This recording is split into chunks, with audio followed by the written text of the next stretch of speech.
Bueno, esperábamos É un acto maravilloso, e se estamos en familia ainda vai ser máis bonito.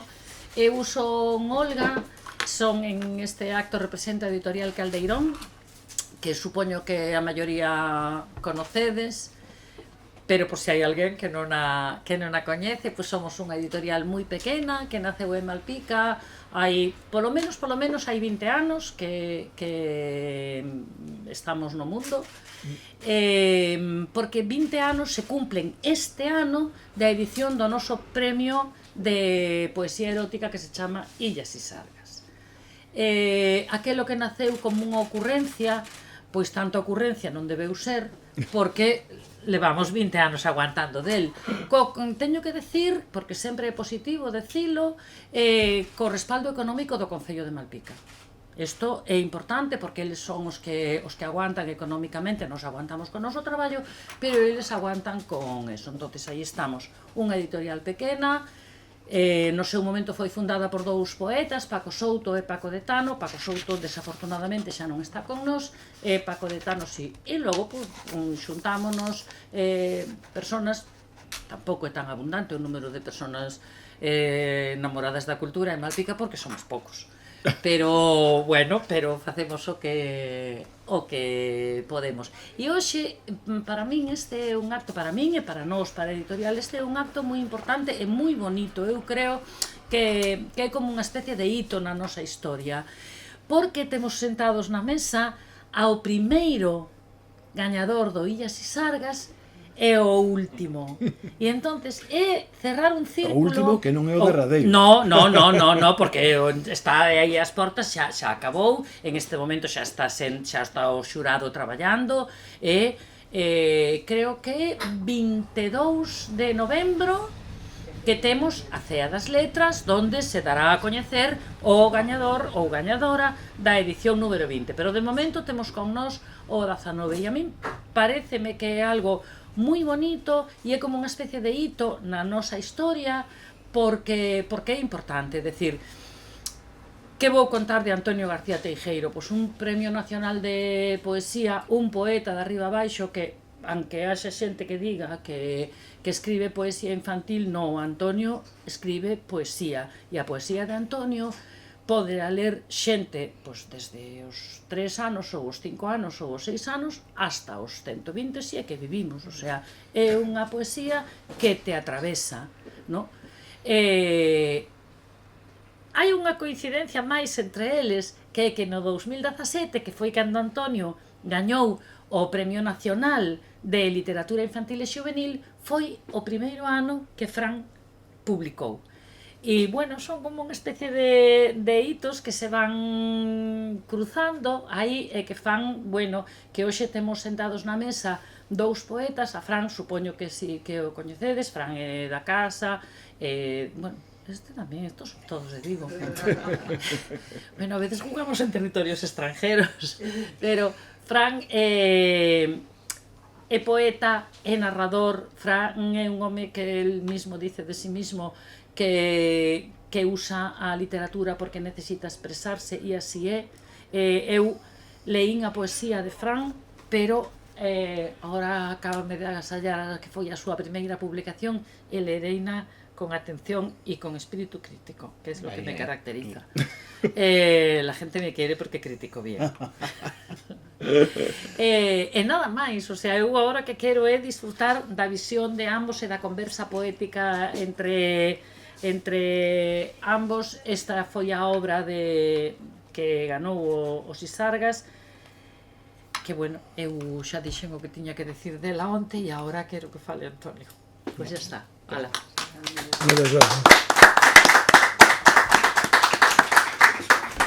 Bueno, sempre se din estas cousas, pero é certo, sempre para min é unha satisfacción estar hoxe nesta mesa. Despois das palabras de Olga, que me parece unha muller desas que aparecen na vida cultural de moitos, e xa a queres en canto falas con ela 2 veces. Bueno, creo que a primeira vez xa a queres. E estou moi feliz de que viñese hoxe aquí, poder vela, darlle unha aperta, porque había tempo que non había. Pero digo que independentemente disto, eu estou moi contento por estar acompañando a Fran Fernández da Vila e o seu libro Atravesar o Don, premio de poesía erótica Illas e Sargas, como se comentou. É unha satisfacción por dobre motivo. Este é un premio que foi medrando pouco a pouco, ano a ano, e hoxe é para min xa unha referencia indispensable nas nosas letras.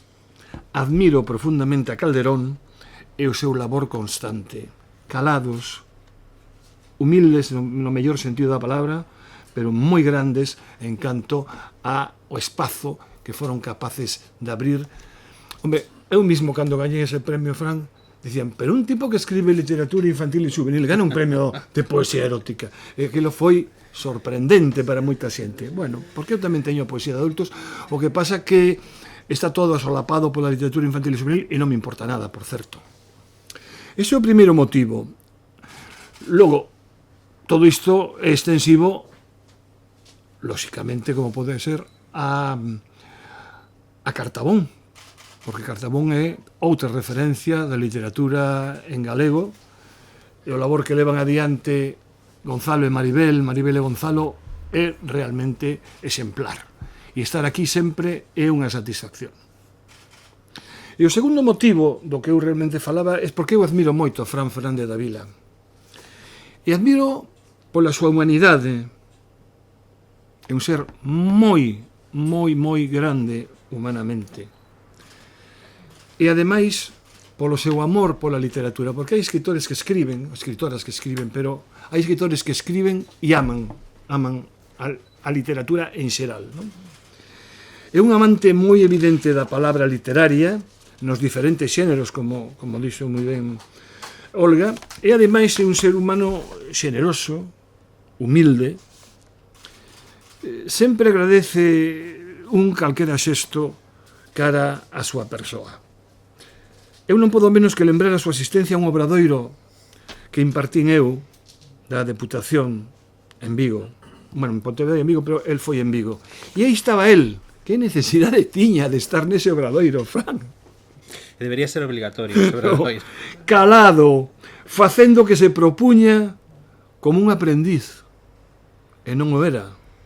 Dende ese día comprendín, de verdade, a grandeza deste home, e non é dar xabón por dar xabón, porque non me gusta, pero teño que dicilo. Eu cando vin que era el, dicía, pero que pinta este home aquí, que lle vou dicir eu a el, que xa tiña libros publicados, que era unha persoa, pero el ali humilde, ali, cumprindo con que eu puña. Bueno, realmente foi unha imaxe maravillosa que eu te agradezo moitísimo. Grazas. Porque hai quen é menos que a ele vai de listo nestas circunstancias, queren sempre salientar que son moi bons, que xa tiñen un libro escrito, que isto, non sei que, el non, el calado, facía, leía, que maravilloso.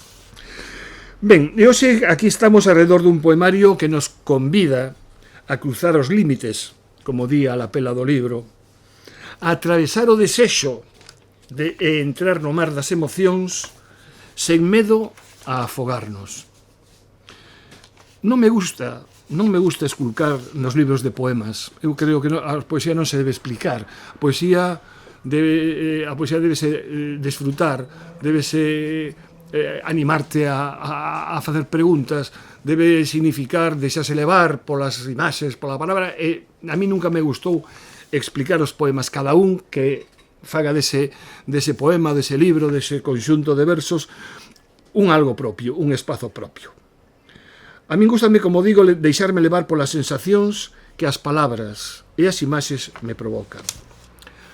Atravesar o Don é un poemario que, como se fose un relato increscendo, se divide en 4 partes que se enchen dunha intensidade amorosa moi pouco a pouco, pero que na andaina van chegando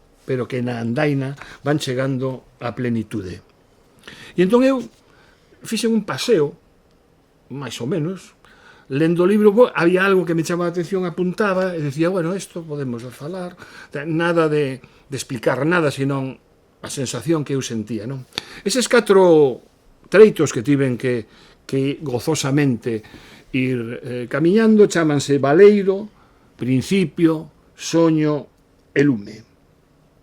Eu fui entrando paseniñamente, como se debe ler a poesía, penso eu, e descubrín en Baleiro a liberdade de escribir sen patrón, nin coordenadas, dende a voz dunha muller que esfía incontinencias das linguas presas. En soño apareceu o tacto dunha duna, digamos, de aire de manancial, de cardodomo, e a sensación do contacto. Esas cicatrices abrazadas polos dedos, tatuaxes que fai a vida, que rematan nun bico e no acto de absorber o que dá o ardor. Repito que eu ia camiñando e ia quedándome con estes versos, con estas imaxes que a min estaban sacudindo, non? E a parte onde atopamos os verbos do desexo, onde, o sorpresa, non falta o humor. Estamos no primeiro. Facemos o amor, pero sen ganas, como falan a miña lingua na galega. Eso é fantástico. Ese poema podería dar unha serie de poemas, porque facemos o amor pues, como sen ganas, como sí, falan do celta na galega, por exemplo, ou como fan moitas outras cousas efectivamente. Pero aí está o punto de humor, de ironía, que Fran pon e que queda moi ben. Asiña sinto un discurso enchido de soños en versos potentes que non deixan indiferente. Soño co prohibido de min mesma mentres soño que proíbo. Soño co prohibido de min mesma mentres soño que proíbo. Só para pararse un pouco aí e degustar, porque a poesía hai que degustarla. Hai que degustala. Hai escasezas no seu sentir e idea un holocausto de caricias e cadencias desnortadas. Camiño ao principio, segundo treito, e intúo unha voz que está anoxada por todo o que non quere e que se pregunta canto a amarían as persoas que amou se estivesen vivas. Nesta parte xa se fala máis de amor, desexo. Víqueme aquí, así, na boca case espida, deixemos acendidos os ollos dos nosos dedos. Aparecen os olores, con moita ironía, cheiras a madureza erecta, a bolobán de chocolate, a riso regalado e o corrente. E tamén os sabores, sabes a pel nova, a impaciencia, a palabra sen usar. Un lee isto e detense, e denota a beleza da imaxe. E entón crea o seu propio sentimento, e para min é un sentimento profundo de amor a poesía, a palabra. E dito isto, pregúntase sobre o convenio laboral dos corpos cando se tocan. Mais humor. E a parte do achegamento, as excusas para falar, a necesidade de saber dela, pero tamén do querer. É un treito de contrabando sexual afectivo, de actos e preguntas e feitos como a man que esfía incontinencias das linguas presas.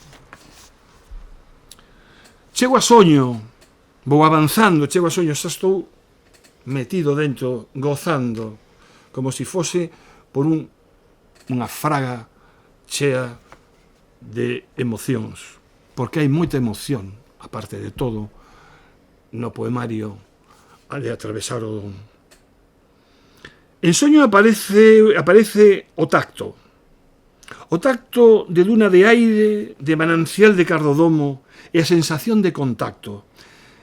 Me encanta estes versos cando fala desas cicatrices abrazadas polos dedos, tatuaxes que fai a vida, que rematan non bico e no acto de absorber o que dá o ardor. É a parte onde atopamos os verbos do desexo, do erotismo espido con fermosas imaxes. É un momento que hai como unha completa digamos que sucesión de verbos que tamén servirían para refacer e facer moitos poemas, porque nos decatamos que trago lume, arde a túa madeira, tócame a calma, manipúlame aquí abaixo onde sabemos que os afectos ceden aos sentidos a mañá, poño a túa pele en min, absorbo a túa saliva, son inseminada de maneira oral. Lambe os meus chistes, pero tamén a ollada, as esmeraldas fosilizadas, o que non dou, pero me sacas. Empúrrame moi forte, móveme as entrañas, reméxeme por dentro. ¿No? Isto é todo unha concatenación de intencións poéticas, para min, moi logradas. Por fin, en Lume, aparece o momento definitivo da consciencia amoroso-sexual entre a necesidade de amar e certa inseguridade. Soño que soño e os meus peitos abanean sobre ti. Súo, mastigo con estes ollos ben abertos. Río, eu só río e ti denuncias que me queres. Morro e ti disme que me queres, pero morro pouco a pouco. Os dous morremos, derrubámonos no teito, nun abrazo, nun alento, respirándonos por dentro. Eu creo que me parece fantástico, ¿no? Fantástico toda esta profundidade erótico-amorosa, ¿no? Que me parece moi... Vas a facer chorar, eh? Non. Isto é o que eu fun sacando. Te digo que eu non me voy a analizar tal, pero si tomo isto como un paseo, ¿no? Un paseo entre palabras, ¿no?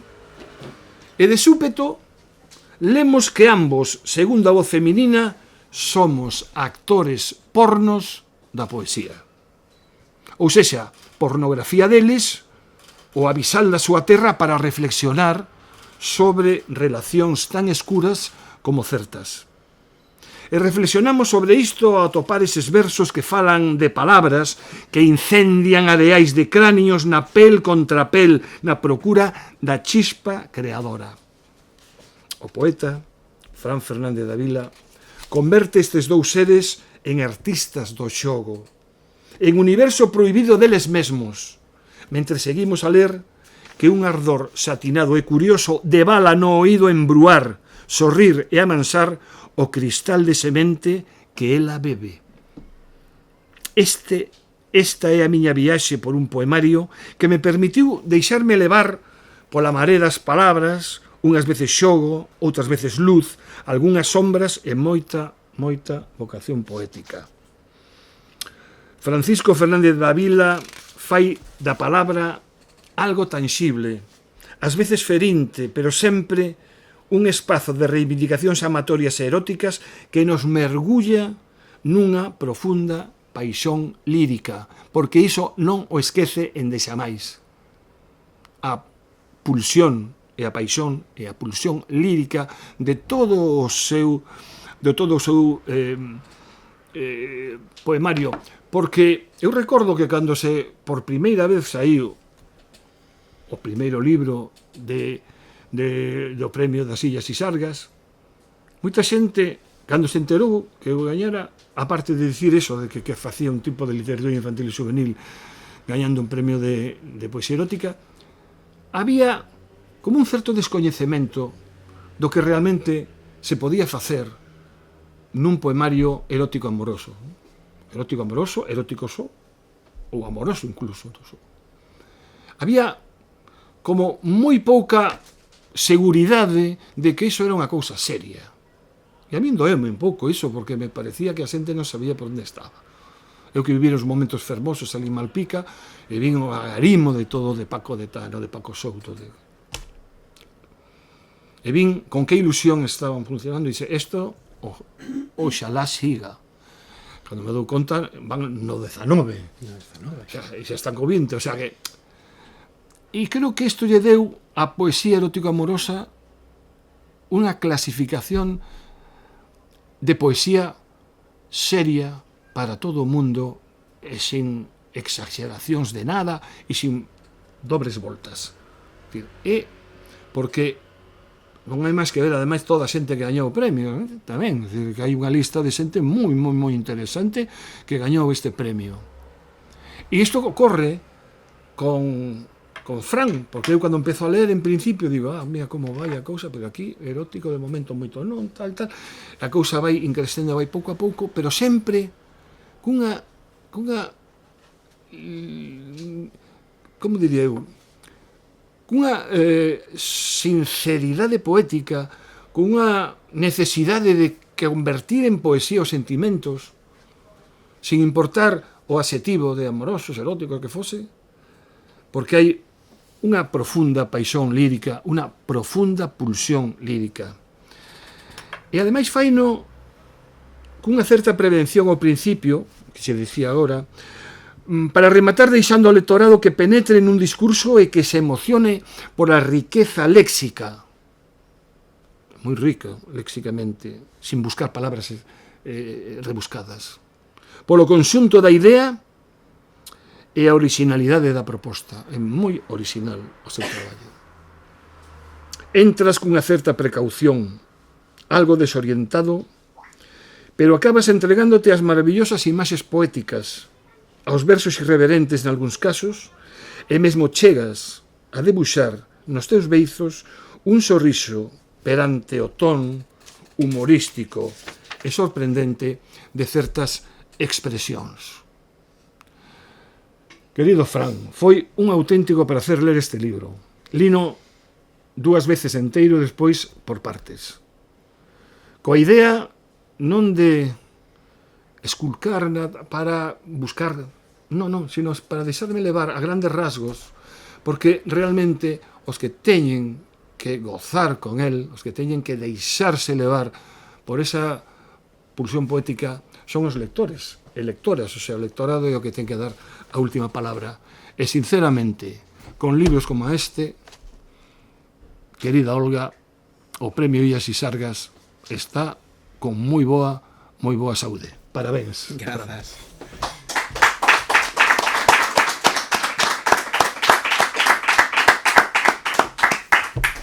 Xa está, non? Xa podemos marchar. Eu xa estou contento, xa deixo de escribir para sempre, xa.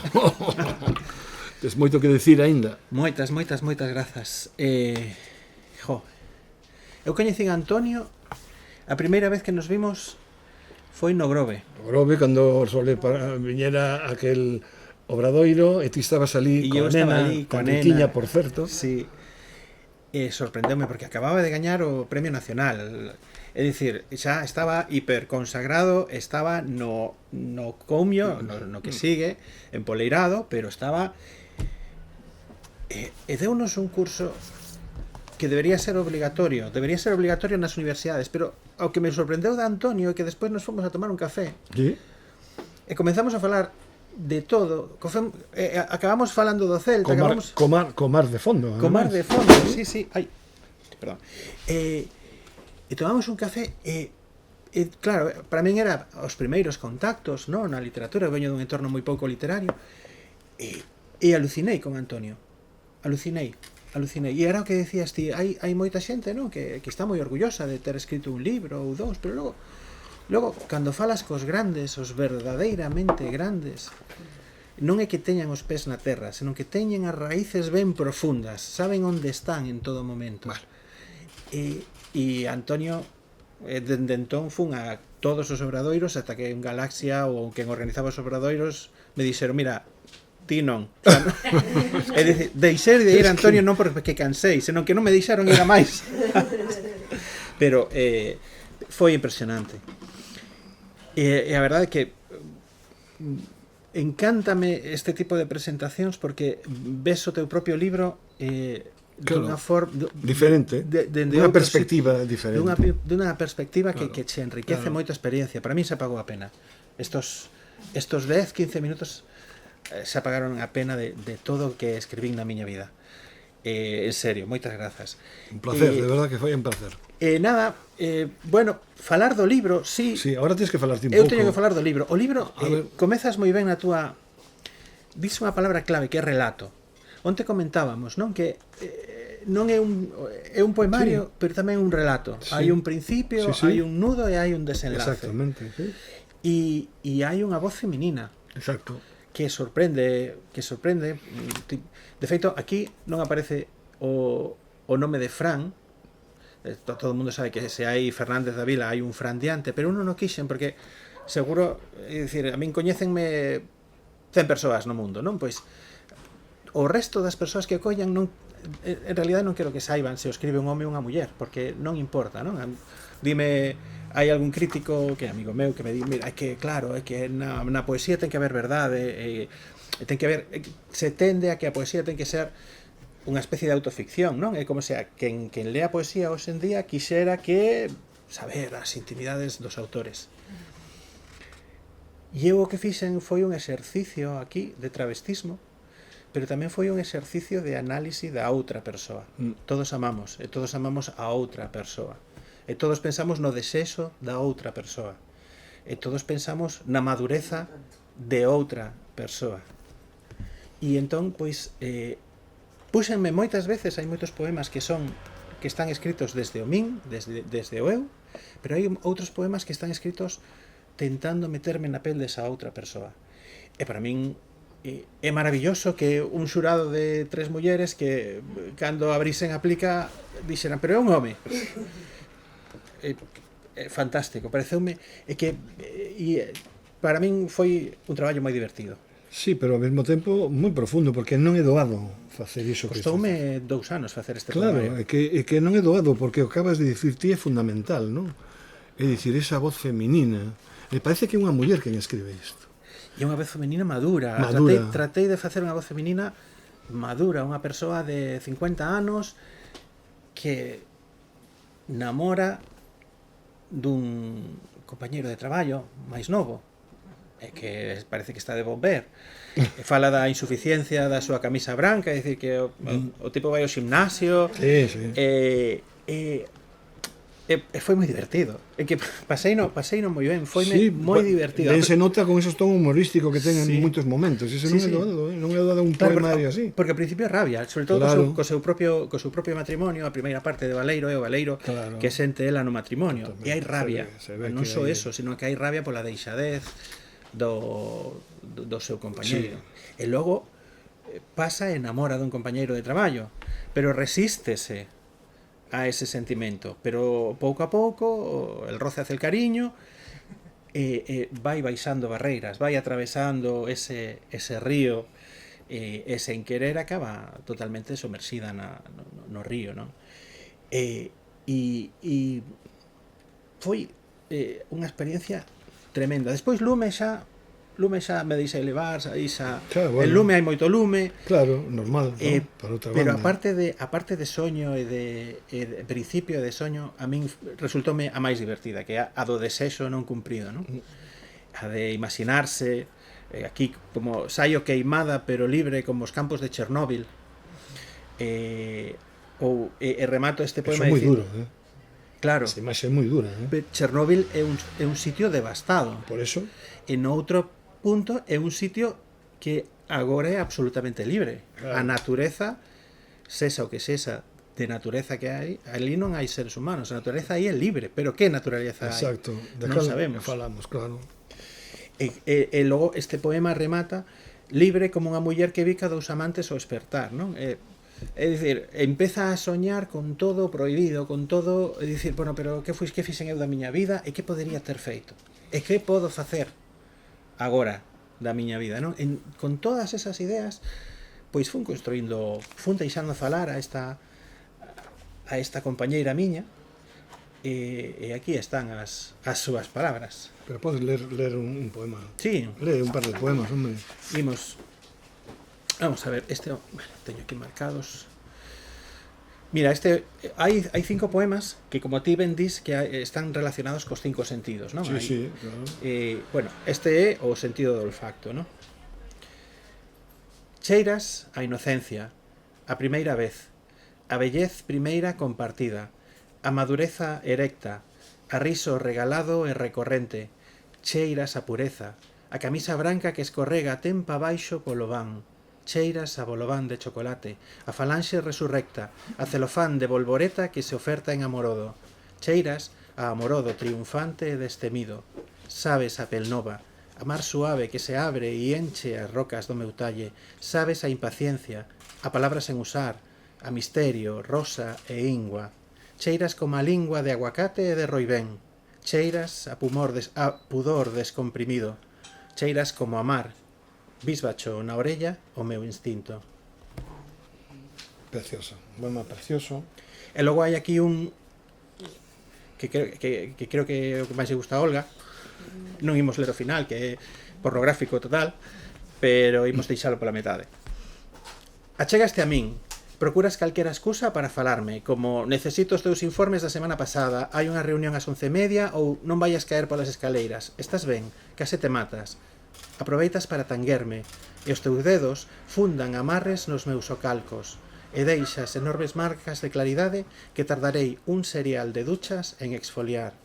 Achegaste a min, amosas a insuficiencia da tua camisa branca, a man esquerda, a man que esfía a incontinencia, evidencias a incontinencia das linguas presas, dos froitos duros, dese espacio demasiado aberto e corporativo que entra nas bocas e forma un mar aberto non que non alento, un mar aberto no que non respiro ningunha idea que non naza da ausencia da túa gravata, dos pantalóns de traxe caro, das uñas que empregas tan cheas de epiteliais de contrabando e de non min. Achegaste a non min e busco un clip para grapar os ollos desta estampida, para pensar en cousas que non son sexys, como aquela vez que perdín o peito nunha cea de Nadal, como aquela vez que atopei o meu marido na miña cama co meu amigo imaginario e desexei unirme para serme infiel. E non sei. Eso é curioso porque eu non intentei nunca facer unha radiografía do poemario. Tentei ver aquilo que me permitía seguir andando. Pero claro, había tantas cousas que eu estaría dicindo como iba o paseo, ¿no? Hai como pequenos artefactos escondidos e explosivos, claro. ¿no? Que podes pasar por eles, podes non pisar a espita e non pasa nada, pero ás veces paras, pisas e sí que está. Sí. Claro. E entón, claro, ahora escoitándote a ti, aínda cobra máis sentido a idea que eu me estaba facendo, cousa que a mí non me gusta nunca interpretar. Eso creo que se alguén quere interpretar un poemario debe ser o autor ou autora. Eu creo que Si quere dicilo, pero se non, interpretar, de buscar que quiso dicir o autor, a min é unha cousa que personalmente non me interesa. Me interesa que me di a mí o autor cando leo estes poemas. E a min eu teño un pequeno trauma. Un dos meus directores de cine favorito é sinto decir isto, Christopher Nolan, non? Está nunha entrevista que lle din, sinto dicirlo porque hai xente, Christopher Nolan o lo quieres o lo Bueno, por eso digo que é moi controvertido, claro. E hai xente que di, que lle dirías, faño unha entrevista, que lle dirías a xente que non entende as túas películas? E el di que asintan. Simplemente que asintan, que as vexan e que asintan. E pásame o mesmo con outro director que ou se odia ou se ama, que é Paolo Sorrentino. Cando un se pon a ver... Moi poético, claro, pero claro. Cando un se pon a ver La gran belleza, dis, vale, que queres ver da película, non? Párate nas imaxes, párate na escena. Claro, porque o cine tamén é imaxe, porque non te sentes esquece diso. Exacto. Vai buscando só unha historia. E o cine é tremendamente narrativo, e hai moi pouco cine poético, na miña opinión. Efectivamente, e o cine poético, por desgracia, aburre a maioría. Claro. Porque non estamos acostumados a reflexionar, porque non temos pensamento crítico e porque en el fondo, como pasa sempre, a xente se aborrega. E pasa o mesmo, así. E co cine poético pasa exactamente o mismo que con un libro de poemas. Claro. Que con unha novela podes ler unha, dúas, tres veces, pero xa está, ¿no? Un libro de poemas sempre podes volver a él. Home, claro. cocine E non é poético. necesario incluso lelo inteiro, quero decir, No. hoxe vou ler unha parte que me apetece, mañá volvo a repetir porque me chegou, ahora deixo aí dentro 4 días, unha semana, un mes, volvo a ler outra serie de cuestións. O sea, é unha fonte interminable de sensacións, e iso para min é fundamental, non? E iso é o que atopei eu aquí. Non intentei dicir que si se enamoraba de un compañero, a mí eso non me importaba, a mí me importaba un pouco a sensación de o que iba sentindo a través que iba lendo o libro. Dicir, aquí paro, vou apuntalo porque me gusta. E habería moitísimas máis cosas que apuntar, pero entonces estaríamos, como che digo, a estas horas aínda dicindo cousas, non? Eu prefería que ti falases nese sentido, que comentásemos algo, e que leses, sobre todo que leses, porque non estamos acostumados a escoitar, en xeral a xente, vamos, en xeral esta sociedade non escoita, fala, nada máis, non? Non escoita.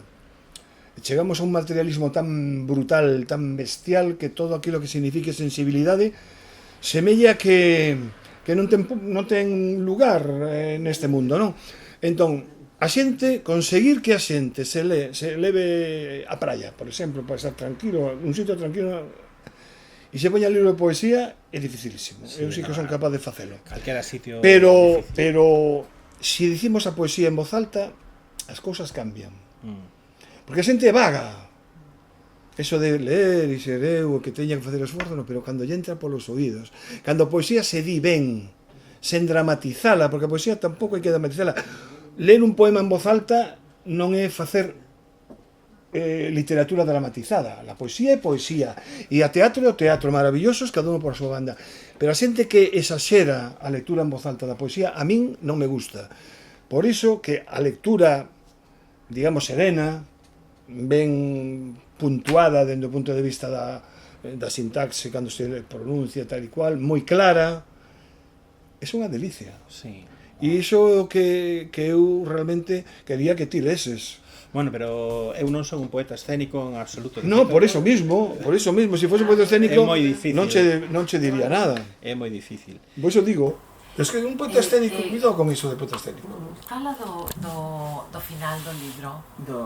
Da escena da mesa que che... No. Da escena da mesa secreto. Do QR.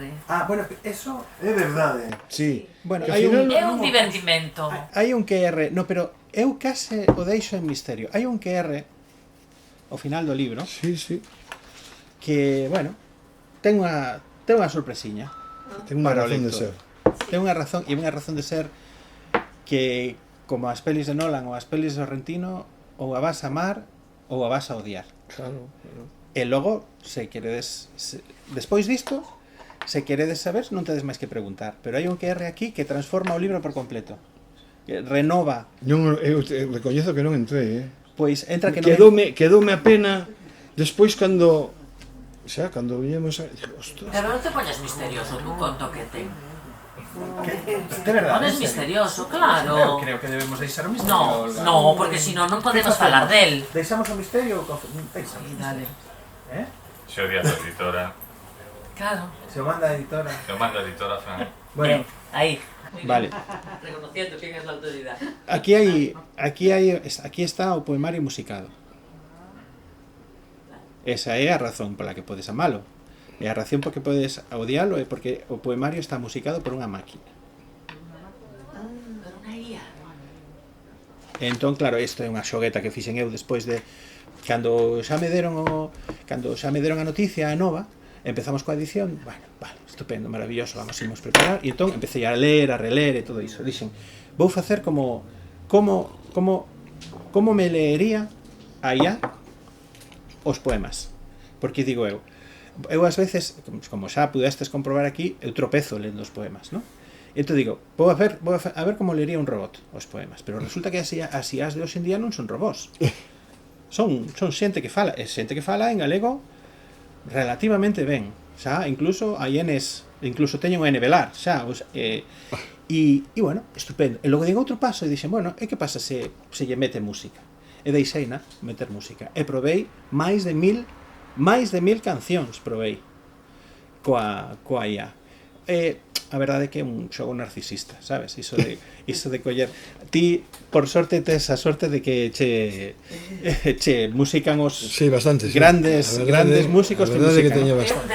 desde o punto de vista dos editores, teño que decir que foi un divertimento. Sí. É decir, tuvemos unha polémica, No, porque claro, la IA tiene sus abogados y sus no abogados, y entonces, bueno, todo como opinión, todos tenemos una opinión, bueno, hubo ahí un debate, pero luego decidimos que era un divertimento, es decir, que eran os poemas en que vai na onda, que por eso me acordei ahora que vai na onda do que decía Antonio de que a poesía está escrita para ser lida, a poesía é un arte oral, e disfrútase moito máis cando cha leen e cando cha contan que cando a lees ti, o sea que tamén, pero está ben sentir a poesía na voz de outro.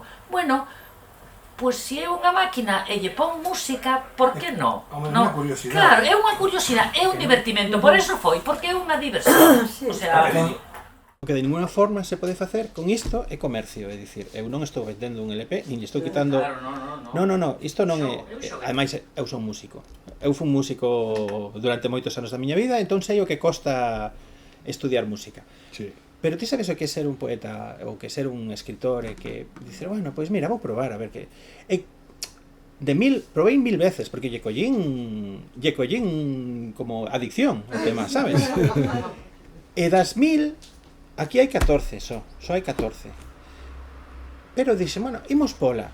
Isto non se publicita, non se vende, isto é un agasallo adicional do libro, é dicir, é algo aí para probar a ver que parece.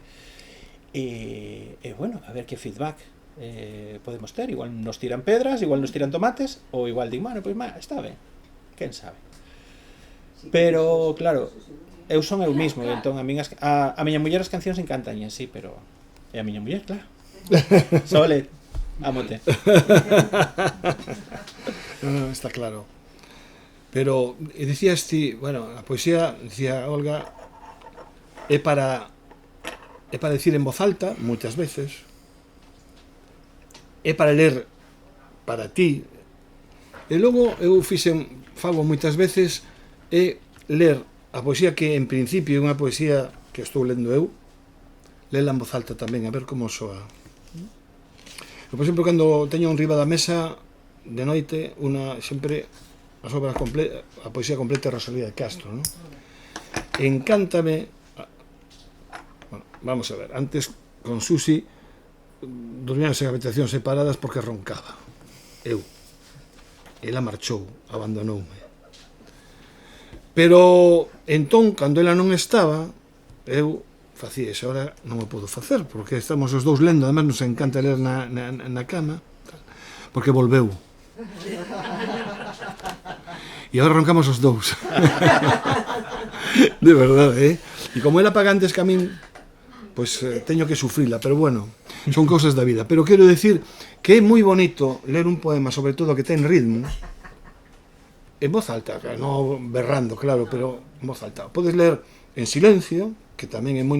Eu tiña no colexio un tempo nas miñas clases que se chamaba poesía silenciosa, na que durante 5-10 minutos os rapaces cos libros de poesía que había na aula e os que tiñan que ler, bueno, se non querían ler era o seu problema, pero tiñan que estar 10 minutos en silencio lendo poesía a ser posible, non?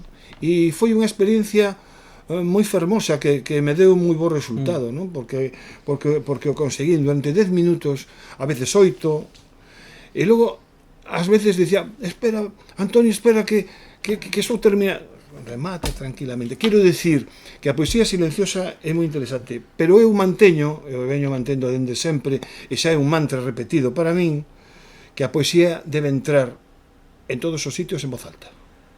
Nas aulas, nas bibliotecas, cando se fai algo, por suposto nos fogares. Eu dicíalle en voz alta a meus fillos, en voz alta, dicía, si mi voz muriera en tierra, llevadla a nivel del mar e llevadla a alejar la ribera, porque a miña amizade con Rafael Alberti foi moi importante para min. E nunca me esquecerei que eles aprenderon de memoria. E un día que falábamos con Alberti por teléfono, o meu fillo recitoulle o poema en voz alta a través do teléfono a Rafael, non? E iso son momentos que só a poesía os pode dar. Así despois el nos a escribiu a man e nós témola na nosa casa enmarcada por parte Pero además, él dramatizó moitísimo. Si mi voz muriera en tierra, y además cuidado, que no decía llevarla al nivel del mar, sino llevarla al nivel del mar, decía, con esa de tal, ¿no? Bueno, é a máxia da poesía. Como era Alberti? Tiña ese acento gaditano? Alberti tiña un acento gaditano-italiano. Sí. Gaditano-italiano-argentino. Sí, Era unha mestura, é unha única voz única. Única. Porque tenía as tres cousas en un. Era un ser maravilloso.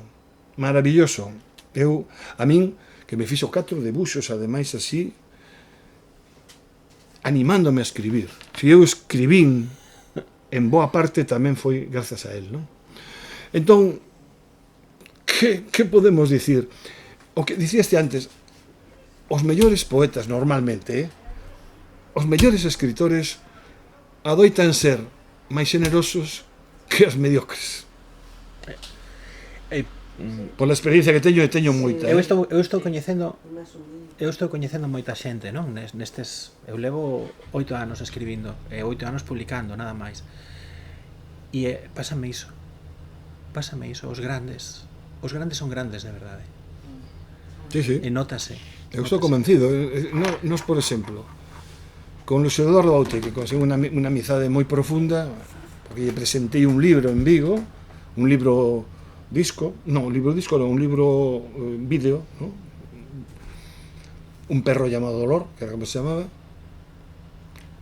Cando me presentaron, e fora na Casa do Libro, concretamente, despois de rematar un programa de música e poesía que facía en Radio Oica, en canto me deu unha aperta, cando me presentaron me dar mamán, deume unha aperta, nese íntere comprendín eu que ese home era dunha pasta especial.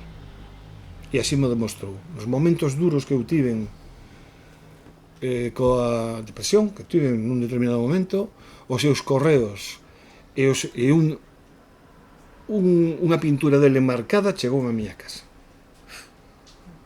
Con Alberti xa non digo nada, Moraima, viúva de Celso Emilio Ferreiro, era como miña nai,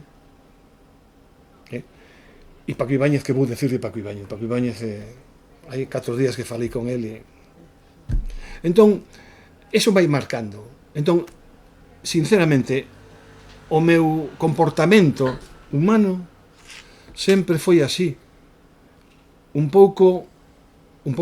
moito influído por aquelas persoas que eu debecía por coñecer, porque os admiraba, e que me abriron. Pois que saibas que dende fora, o que te viviches dende fora, eu vivín no Grove, e para mí foi un shock. Sabes? É dicir, chegar e dicir... Pero eu non era ninguén. Estou aquí sentado en un premio nacional tomando café, falando do Celta. Eu estou en Río Alto, ele está en Río Baixo. Sí. Sí. E eu dicía, algo no meu cerebro non funcionaba. No, pero sabes unha cosa, Fran, aquel día, sin propoñérnoslo, se creou unha liña, un afecto, unha liña afectiva cuxo resultado é que hoxe esteamos aquí falando. E iso para min é maravilloso, porque non me gusta moito presentar libros de poesía, ainda que ás veces te ves, precisamente porque a xente espera non sei que. Pero cando ti me propuseches vir, enseguida dixen que sí. Cando, foi Olga que me... Sí, eu non me... foi Olga. Eu dixen a Olga, non me atrevo. Olga, fala ti. No, e tal, e eu feliz. Se Antonio é o primeiro gañador, é unha excusa perfecta para sentar... Como non se me ocurrió a mí? Porque eu son moi creativo, ves? Por eso na enxeñería... O máis importante desta vida que se está perdendo e moito son os afectos. Desgraciadamente estamos vivindo unha etapa perigosísima, moi perigosa, moito máis do que a xente cree. E se nos faltan os afectos, os vínculos afectivos, se nos falta ese cariño, ese amor polos demais, non un amor religioso, sino un amor humano, nos falta todo. Ahora se estáse a ascender a idea de que do individualismo, Claro, é algo que non entendo moi ben, porque pero se está promovendo. se está promovendo, pero claramente se ven os motivos polos que se están promovendo, pero a xente non é quen de velos. Como podes pensar? É dicir, o ser humano se chegou a determinada capacidade non foi polo individualismo, Efectivamente, foi foi absolutamente todo o contrario. Claro, por la socialización. Xuntos somos Claro, máis xuntos, fortes, claro. todos. Sí, sí. Pero é que É que non interesa, ¿no? Atribuimos eses valores pues, ao mundo da economía, ao mundo de non sei qué, pero non. Dentro do mundo da cultura, o sea, sentir que te anatemizan porque fas cousas sin cobrar por elas, eso é un veneno moi duro. Vendes? Porque bendecimos o voluntariado en outros aspectos da vida e por que non vamos a facer xestos voluntarios? É dicir, eu fago un traballo en Caldeirón, es que se me ocurre cobrar por el. O sea, quero decir, eu non digo que non haxa que cobrar por o traballo, o sea, isto non é un discurso en contra do... Pero eu creo tamén hai que abrir unha porta. claro, hai unha porta aos amigos, unha porta aos afectos, unha porta á colaboración, ao voluntariado, apóyate en min, que xuntos somos máis grandes, no? Que xuntos multiplicamos. Pero fíxate, Olga, a xente ás veces é tan cruel que a mellor lle presentas un libro, logo che pide outro, lle presentas outro libro, te pide unas liñas tal, fas as liñas, e ao mellor despois te volve a pedir outra cousa e dices, xa non podo máis. E como lle digas que non, todo o que fixeches anteriormente só se lembran. Ese é o proverbio, non? E eso é así. Sirve 1000 veces. Exactamente. E non sirvas unha, eso se van a lembrar da única vez que non serviches. Efectivamente, claro. Entón, bueno, decir, eu creo que se debe cobrar polo que se debe cobrar. E creo que hai unha capacidade, todo o mundo temos que ter ese empuxe, o sea, esa de decir, aquí vou, porque vou facer... Mira, eu... Base. Cando me deron o premio nacional, o primeiro que lle dixen a Susi, bueno, primeiro que lle quero moito, que ti es a razón de todo, pero bueno, pero o que lle dixen a Susi claramente foi, si ves que este premio de alguna maneira me cambia algo, por favor dimo, dime porque quero ser... Bueno, pois podo dicir que foi a vez que fun a máis sitios gratis, de balde, por ir. Entre outras, primeiro porque, bueno, quería ir, e por outra banda tamén para que non dixeran, bueno, a este se lle subiu o premio á cabeza, non? Cosa que me doería moito, porque eu nunca fun así, non? Entón, eu creo que, e a mí esta presentación está sendo moi bonita, porque estamos dicindo cousas realmente fermosas que normalmente non se din, porque a xente non conversa. A veces está cos móvil e non conversa. É importante eso que dixeches de que a xente só fala, porque eu creo que como ninguén escoita, ninguén se sinte escoitado. Entón todo o mundo ten unha necesidade non de falar. A xente non ten necesidade de falar, ten necesidade de sentirse escoitado, ainda que sexa un minuto na vida. E entón a xente fala para verse dos 45 minutos pasa esa fenda, é dicir, a ver se se poden sentir durante un minuto escoitados, moita xente. Sí. Hai un filósofo alemán de nome máis asiático, por eso non me acordo como se chama, Byul-Chun Kang, ou como é o que dixo, sí, merece que sí, que foi o que dixo que chegará un momento que vai haber que facer a profesión de ouvinte.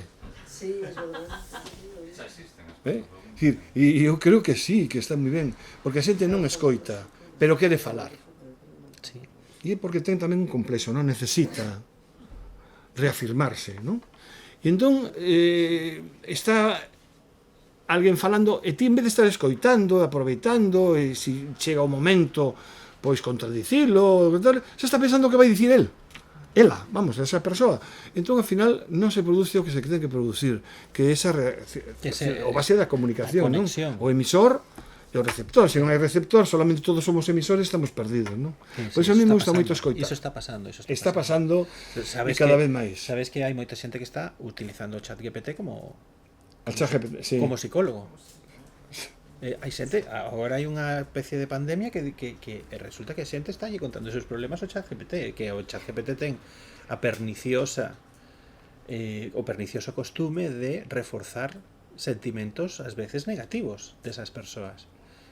Wow, é un perigo, hai unha pandemia de soidade impresionante. Bueno, pues ata aquí chegamos. Bueno, A verdade... Eu, antes na presentación esquecín decir unha cousa que tedes que perdonar porque eu tiña unhas palabras especiales para vos, é dicir, agradecer este acubillo, claro, isto é básico, pero pasouse, me estaba deslumbrada por los poetas, claro, pero é que é moi bonito, eu tiña moita gana de vir a esta, eu cando preguntamos onde se presenta en Vigo, porque a miña vida en Vigo era prehistórica, e todos os dedos señalaron en esta dirección, entonces por aí ya moi bien, vale? E ben, sodes moi generosos e... Sí, bueno, moitísimas gracias, porque para nós tamén é importante, decir, nós somos pequeñitos, Igual que nós. E así somos sí, pero vos sodes moi grandes. Facemos algo, sí, señor. Pues moitísimas gracias. Moitísimas gracias.